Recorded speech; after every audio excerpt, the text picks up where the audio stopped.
রাজনীতিতে কি দক্ষিণপন্থীদের বড় উত্থান সম্ভব, এরকম প্রশ্ন যখন জনমনে কাজ করছিল, বিষয়টি সামনে আনলেন খোদ বিএনপির মহাসচিব মির্জা ফখরুল ইসলাম আলমগীর এক সাক্ষাৎকারে। বিএনপি নেতা বলেছেন, তিনি সবসময়ই বাংলাদেশকে উদারপন্থী গণতান্ত্রিক দেশ হিসেবে দেখতে চেয়েছেন, যেখানে গণতন্ত্র হবে সবচেয়ে বড় বিষয়।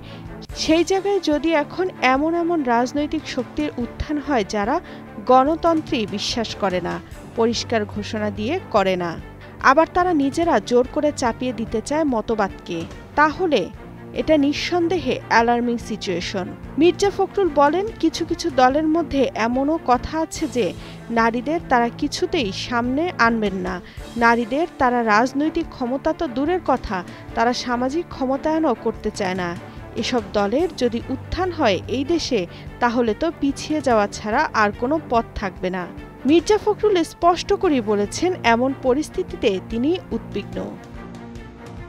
তামান্না তাহসিন খান, কালের কণ্ঠ।